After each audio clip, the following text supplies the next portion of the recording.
Well, up first, we have James Sykes, President and CEO of Baselode Energy. So, James, please take it away. All right, thanks a lot, Dave. And I Baselode Energy. So, if nobody's familiar with the story, we'll give you the nice short version. Made a discovery September of last year. We're ongoing 30,000 meter drill program. Myself have been part of a number of discoveries within the Athabasca Basin, and it was through that we kind of formed our Athabasca 2.0 thesis. We are fully funded as it is right now, about 15 million in the treasury, no flow through commitments remaining, and we've got great capital structure. 4 amazing projects that are all outside of the current Athabasca Basin. And as far as fundamental goes, obviously watch the video after us, and you've probably seen a lot going on today.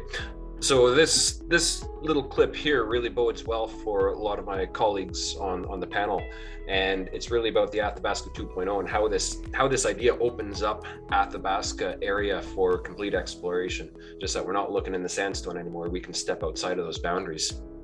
So if you've ever been to Saskatchewan, it would be hard to believe that it used to be a mountain belt as large as the Himalayas are today. And as those were eroding around 1.7 billion years ago, or just a little sooner, and then that uranium event around 1.5, you started getting a lot of these deposits forming. The idea is that the Athabasca would have been associated with a Theolon basin in the territory. So you're talking about this thousands of kilometer long sandstone basin. The Tarim Basin and the Himalayas are a great analogy for it. But then throughout billions of years after that, you've had a number of other erosion events, including glaciation, most recently being about 10,000 years ago. So you would have eroded all that sandstone, but that sandstone could have been near where we have our basement rocks today. And then with all of the overburden that would have been left over or deposited on top, you simply wouldn't see any outlier sandstone basins, these little sub-basins. So that's where the Athabasca 2.0 is really looking for, is we're stepping outside the normal boundaries of the Athabasca and looking for this remnants of the super basin. Why we're doing that, though, is because of the economics. If you look at the history of mining in northern Saskatchewan, in the Athabasca, everything on the right-hand side, there's a lot of gray deposits, and those have been discovered in the 70s, 80s, 90s, 2000s, and they just haven't moved forward. The only two that have gone into production are Cigar Lake and McArthur River. They've got quite a bit of sandstone cover on top, and that's when you need typical Athabasca grades, is when you have that sandstone on top. Those two deposits have over 20% U3O8. As soon as you start moving towards the left-hand side where the sandstone gets shallower, you get Key Lake, Sioux, and the Collins Bay deposits. All of those were open pit mined. They had less than 100 meter sandstone cover, and their average grades are between 1 to 5%. So not your Cigar Lake or McArthur's. And as you continue moving left, the grades diminish for these deposits. Eagle Point, underground mine with no sandstone, all added access, less than 1% average grade. Rabbit Lake was an open pit mine. Average grade was about 0.25. Clough Lake had 3 open pit mines there out of 10 deposits in total, and the average grades for those 3 open pits were about 0.35%. Uranium City, same type of idea. Average grade for the open pits and then into underground mining is about 0.25. So between 0.2 to 0.4%, this is far less than your typical Athabasca grades that people associate with. And it just looks like you don't need these grades to go into production. You need to avoid the sandstone, really. So that's Athabasca 2.0 in a very big nutshell, and that's basically what we've just discovered here with ACKIO last year. So discovery made September of last year, and then we just went full force into this 30,000 meter drill program. We're about halfway through. What we've defined so far is mineralization that's about 375 meters along strike, about 125 meters wide. And more recently, as of last month, is we put out news saying that we hit mineralization at 25 meters beneath the surface. So right underneath that overburden contact, or right where all the glacial left all their junk, you've got mineralization starting there. That hasn't been seen in the Athabasca in decades. So this is the type of discovery that has a lot of characteristics of these previous open pit mine discoveries. And we do have areas where we do see some high levels of radioactivity that would be of typical Athabasca style grades. But just to show you the shallow mineralization, you've got your overburden material, all glacial junk, and then you've got mineralization right there. And it doesn't take much to really remove a lot of that overburden. It's not like you're blasting hard rocks. It's a scoop and shovel type of operation to get down to where your mineralization would start.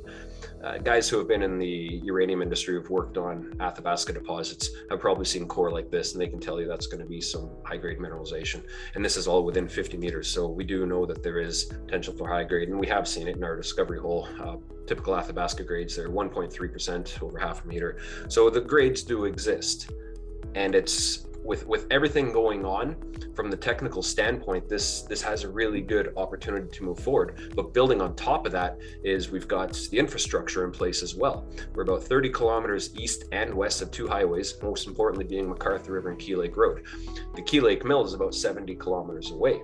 So if there's a potential down the road, and this would obviously require communications with Cameco and Orano, the guys who own the mill, but if there's capacity, if there's toll milling agreements that could be made, obviously jumping the gun. If we have a mineable deposit, first of all, can we ship it to the mill? Because that would be a huge capital cost saving.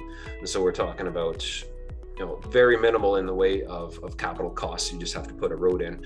And then as far as open pits go, those are typically much thinner on the whole expense side of things, both on capital and operating costs. So and again, with mineralization at 25 meters beneath the surface, that's an easy operation to just dig out the waste material, and then you start mining right away. It's some of our intercepts that we had last month, 30 meters of mineralization starting at 25 meters. So that's basically a 1-to-1 strip ratio, which is absolutely phenomenal.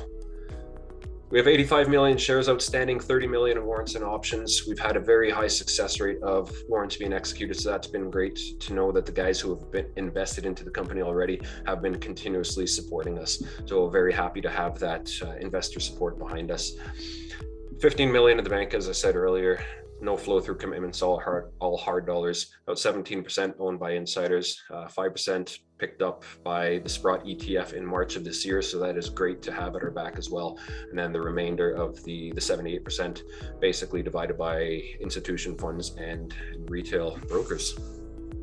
So we plan to keep drilling. We'll have news coming out every 2 to 4 weeks, basically announcing the scintillometer results as we continue, and then as assays start rolling in, we'll have those news out.